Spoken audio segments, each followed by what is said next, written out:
ایک صحابی ہے، یا رسول اللہ تنگی ہے رزق کی، کوئی وظیفہ بتائیں۔ کتنے لمبے لمبے وظیفے لوگ پڑھ رہے ہیں کہ کاروبار کھل جائے اور روزی بڑھ جائے، کتنے لمبے چوڑے، کتنے کتابوں میں ایڈے ایڈے بڑے وظیفے لکھے پہ، پڑھوں یہ بندہ بڈھا ہو جائے۔ میں قربان جاؤں یا رسول اللہ آپ کی شفقتوں پر، آپ کی رحمتوں پر، سنو یہ کرو، میری بات نہیں ہے، میرے نبی کی بات ہے۔ تجربے کی وجہ سے کرو گے تو کچھ نہیں ملے گا، یقین سے کرو گے تو دروازے کھلتے دیکھو۔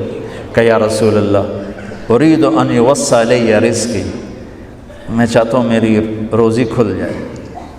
تو آپ نے کہا ادم علی الطہارہ یوسع علیک رزقک، تو باوضو رہا کر تیرا رزق کھل جائے۔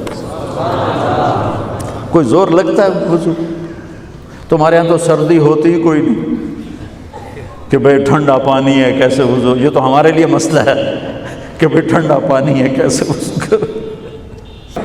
تمہارے لیے تو یہ مسئلہ بھی نہیں کہ ٹھنڈا پانی۔ میرے نبی کی یہ سارا مجمع لے لو، یہ اوپر مستورات لے لیں، ادم علی الطہارہ یوسع علیک رزقک، میرے نبی نے فرمایا باوضو رہنا شروع کر دے، اللہ تیرا رزق کھول دے گا۔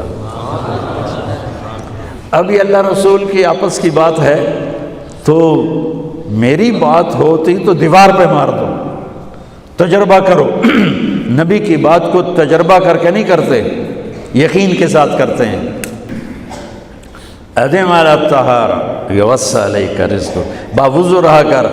اچھا باوضو رہنے کے اور فائدے، اللہ پیار کرتا ہے، شیطان ڈرتا ہے، اور وضو ہوگا تو نماز آپ ہی پڑھی جائے گی۔ چلو یار وضو ہے 4 فرض ہی پڑھ لو۔